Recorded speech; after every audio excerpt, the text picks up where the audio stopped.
नमस्कार मंडळी, crispies vlog या आपल्या चॅनलमध्ये आपणा सर्वांचं अगदी मनापासून स्वागत आहे। आजच्या व्हिडिओमध्ये मी तुम्हाला अशा मसाल्याबद्दल सांगणार आहे जो दिसायला लहान असला तरी त्याच्यामध्ये प्रचंड शक्ती आहे।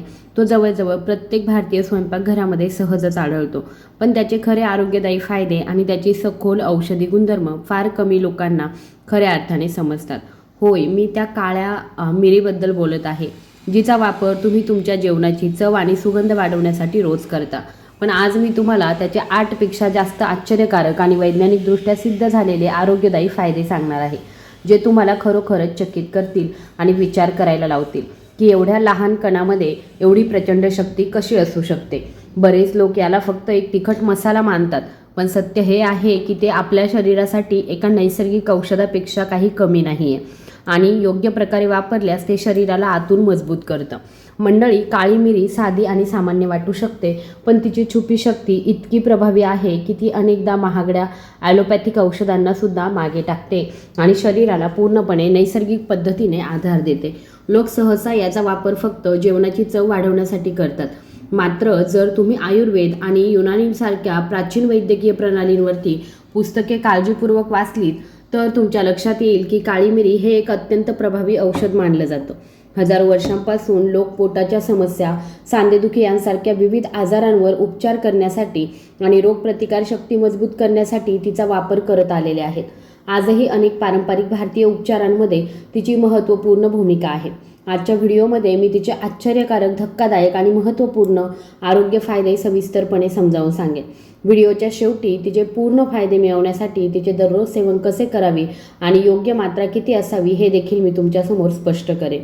कोणतेही दुष्परिणाम टाळण्यासाठी आणि तुमच्या शरीराला या शक्तिशाली मसाल्याचा पूर्ण फायदा मिळावा यासाठी काही महत्त्वाच्या खबरदारीच्या सूचनाही मी देणार आहे। बरेच लोक काळ्या मिरीचा वापर चुकीच्या पद्धतीने करतात, त्यामुळे तिची योग्य पद्धत जाणून घेणं महत्त्वाचं आहे। जेव्हा तिच्या इतिहासाचा विचार केला जातो तेव्हा हा मसाला जितका प्राचीन आहे तितकाच आकर्षकही आहे। काळ्या मिरीचा उगम दक्षिण भारतामध्ये झाला आहे असं मानलं जातं आणि लोक 4000 वर्षांच्या अधिक काळापासून तिचा वापर करत आहे। प्राचीन आयुर्वेदिक ग्रंथामध्ये 100हून अधिक औषधी गुणधर्मांचा उल्लेख आहे। वनौषधी तज्ज्ञ विविध आजारांवर उपचार म्हणून त्याचा वापर करत असत, तथापि आज मी तुम्हाला त्याचे फक्त 8 महत्त्वाचे फायदे सांगणार आहे, जे आधुनिक विज्ञानाने सिद्ध केलेले आहेत आणि प्रत्येकाच्या आरोग्यावर त्यांचा खोलवर परिणाम होतो। आता आपण त्याच्या पहिल्या प्रमुख फायद्याकडे वळूया, जो थेट आपल्या पचनसंस्थेशी संबंधित आहे। काळ्या मिरीमध्ये पायपेरिन नावाचं एक अतिशय वैशिष्ट्यपूर्ण सक्रिय संयुग असतं। पायपेरिन आपल्या पोटामध्ये हायड्रोक्लोरिक ॲसिडचा स्राव देखील वाढवतं, ज्यामुळे अन्न अधिक सहजपणे पचण्यास मदत होते आणि संपूर्ण पचन प्रक्रिया सुरळीत होते। आपल्या अन्नातील प्रथिने आणि चरबीचं विघटन करण्यासाठी या ॲसिडची आवश्यकता असते। जर ते योग्य प्रमाणामध्ये तयार झालं नाही तर त्यामुळे गॅस, अपचन, जडपणा आणि आम्लपित्त होऊ शकतं। आपल्या रोजच्या आहारामध्ये थोडी काळी मिरी पावडर समाविष्ट केल्याने पोटाच्या या सामान्य समस्यांपासून आराम मिळण्यास मदत होऊ शकते। या व्यतिरिक्त काळी मिरी शरीराद्वारे पोषक तत्वांचं शोषण देखील वाढवते। पायपेरिन जीवनसत्वे आणि खनिजांची जैव उपलब्धता सुधारते, ज्यामुळे शरीर त्यांना अधिक प्रभावीपणे शोषून घेऊ शकतं। उदाहरणार्थ, हळदीमध्ये कर्क्युमिन नावाचं एक अत्यंत शक्तिशाली अँटीऑक्सिडंट्स असतं, तथापि जेव्हा ते एकटंच घेतलं जातं तेव्हा शरीर ते योग्यरित्या शोषून घेऊ शकत नाही। जेव्हा काळी मिरी हळदीसोबत खाल्ली जाते तेव्हा पायपेरिन कर्क्युमिनचा प्रभाव अनेक पटीने वाढवतं, ज्यामुळे हळदीचे फायदे आणखी वाढतात। हे व्हिटॅमिन सी, बीटा कॅरोटीन आणि सेलेनियम यासारख्या आवश्यक खनिजांचे शोषण सुधारण्यास देखील मदत करते, ज्यामुळे पौष्टिक कमतरता कमी होते आणि एकूण आरोग्य सुधारतं। त्याचे अँटीऑक्सिडंट गुणधर्म देखील खूप महत्त्वाचे मानले जातात। आपल्या शरीरामध्ये फ्री रॅडिकल्स सतत तयार होत असतात, जे हळूहळू आपल्या पेशींना नुकसान पोहोचवतात आणि हृदयरोग, मधुमेह आणि कर्करोग यांसारख्या गंभीर आजारांचा धोका वाढवत असतात। तथापि काळ्या मिरीमधील पायपेरिन आणि इतर अँटीऑक्सिडंट्स या फ्री रॅडिकल्सना निष्प्रभ करतात, आपल्या पेशींचे संरक्षण करतात आणि आपल्या शरीराला आतून मजबूत करतात।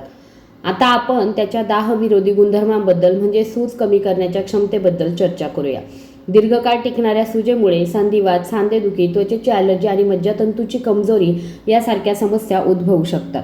काळ्या मिरीमधील पायपेरिन दाह वाढवणाऱ्या एन्झाईम्सची क्रिया कमी करतं, ज्यामुळे वेदना आणि सूज हळूहळू कमी होते। वेदना कमी होऊ लागते. तुमच्या रोजच्या आहारामध्ये थोडी काळी मिरी समाविष्ट केल्याने सांधेदुखीपासून आराम मिळू शकतो आणि तुमचं शरीर हलकं, सक्रिय आणि उत्साही वाटू शकतो. मंडळी, आपण काळ्या मिरीच्या दाहशामक गुणधर्मांवर सविस्तर चर्चा केली आहे. आता मानवी मेंदूशी थेट संबंधित असलेल्या आणखी एका अत्यंत विशेष, अमूल्य आणि महत्त्वपूर्ण फायद्याकडे वळूया. काळ्या मिरीमधील एक सक्रिय घटक असलेले पायपेरिन आपल्या मेंदूची कार्यक्षमता वाढवतं आणि न्यूरोट्रान्समिशनला अधिक सक्रिय, जलद आणि कार्यक्षम बनवतं. हा शब्द ऐकल्यावर अनेक लोक थोडेसे गोंधळून जातात. म्हणून सोप्या भाषेत सांगायचं झालंच तर न्यूरोट्रान्समिशन ही आपल्या मेंदू आणि संपूर्ण मज्जासंस्थेमध्ये संदेश पाठवण्याची आणि प्राप्त करण्याची एक सतत चालणारी आवश्यक प्रक्रिया आहे. जेव्हा ही प्रणाली योग्यरित्या आणि सुरळीतपणे कार्य करते तेव्हा आपली विचार करण्याची क्षमता सुधारते, आपली स्मरणशक्ती तीक्ष्ण राहते, नवीन गोष्टी शिकण्याची आपली क्षमता वाढते आणि आपल्या प्रतिक्रियेचा वेगही वाढतो. हा फायदा विशेषतः हळूहळू वृद्ध होत असलेल्या लोकांसाठी महत्त्वाचा ठरतो. जसजसं आपलं वय वाढतं तसतसं मेंदूतील न्यूरॉन्स कमकुवत होतात, ज्यामुळे वृद्धांमध्ये स्मरणशक्ती कमी होते. अल्झायमर आणि स्मृतिभ्रंश यासारख्या आजारांचा धोका वाढतो. म्हणून तुमच्या रोजच्या आहारामध्ये थोड्या प्रमाणामध्ये काळी मिरी समाविष्ट केल्याने मेंदू आतून मजबूत होतो. हे जुन्या आठवणी जपण्यास मदत करतं आणि मेंदूला अधिक काळ सक्रिय ठेवतं. नियमित वापरामुळे मनाला स्पष्टता येते, गोंधळ कमी होतो आणि हळूहळू मानसिक थकवासुद्धा कमी होतो. आता वजन व्यवस्थापन आणि चरबी कमी करण्यासाठी असलेल्या त्यांच्या उल्लेखनीय फायद्यांबद्दल आपण चर्चा करूया.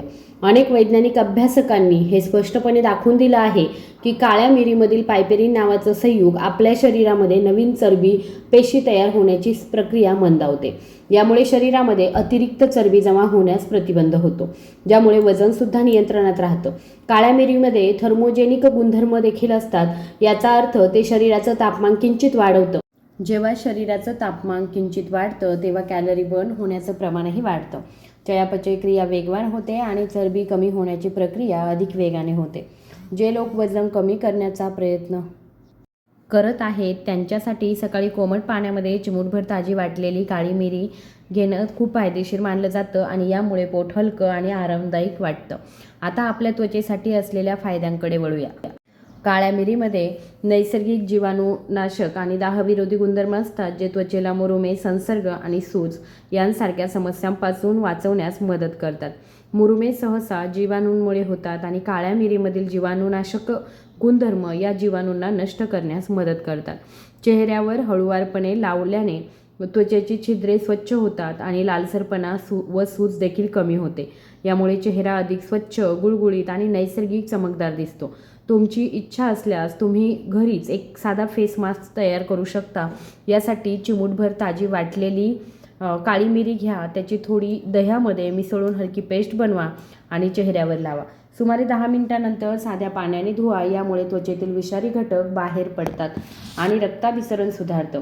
आता आपण श्वसन संस्थेच्या म्हणजे श्वास, घसा आणि फुफ्फुसांच्या आरोग्याबद्दल बोलूया. हवामान बदलल्यावर खोकला, सर्दी, घसादुखी आणि कफ या सामान्य समस्या बनतात. काळी मिरी एक नैसर्गिक कफोत्सारक मानली जाते. याचा अर्थ असा की ती साठलेला कफ सैल करून बाहेर टाकण्यासही मदत करते, ज्यामुळे श्वास घेणं सोपं होतं आणि घसा मोकळा होतो. एक सोपा घरगुती उपाय म्हणजे 1 ग्लास कोमट पाण्यामध्ये चिमूटभर काळी मिरी पूड आणि 1 चमचा मध घालून हे हळूहळू प्यायचं आहे. यामुळे खोकला आणि घशाच्या त्रासापासून त्वरित आराम मिळतो. काळी मिरी किती शक्तिशाली आहे हे आता तुम्हाला समजलं आहे. त्यामुळे दैनंदिन जीवनामध्ये तिचा योग्य वापर कसा करायचा हे जाणून घेणं महत्त्वाचं आहे. सर्वप्रथम हे लक्षात ठेवा की ताजी दळलेली काळी मिरी अधिक प्रभावी असते, कारण बाजारात उपलब्ध असलेल्या तयार पावडरमध्ये पायपेरिन आणि आवश्यक तेलांचं प्रमाण कमी असतं. घरी ग्राइंडरमध्ये दळल्याने तिचे फायदे अनेक पटीने वाढतात. तुम्ही ती सॅलड, दही किंवा मग भाज्या किंवा मग कोमट पाण्यामध्ये घालू शकता. प्रत्येक पद्धत फायदेशीर आहे, परंतु महत्त्वाचं म्हणजे प्रमाणाकडे लक्ष देणं. आता सर्वात महत्त्वाचा मुद्दा येतो, काळी मिरी कधीही जास्त प्रमाणामध्ये खाऊ नये. चिमूटभर पुरेशी आहे.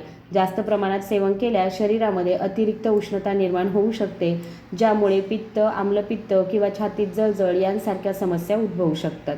जरी ती बहुतेक लोकांसाठी सुरक्षित मानली जात असली तरी ज्यांना अल्सर, आतड्यांचे अल्सर, अतिरिक्त आम्लपित्त, मूळव्याध, रक्तस्रावाचे विकार आहेत किंवा जे रक्त पातळ करणारी औषधं घेत आहेत त्यांनी आधी डॉक्टरांचा सल्ला घ्यावा.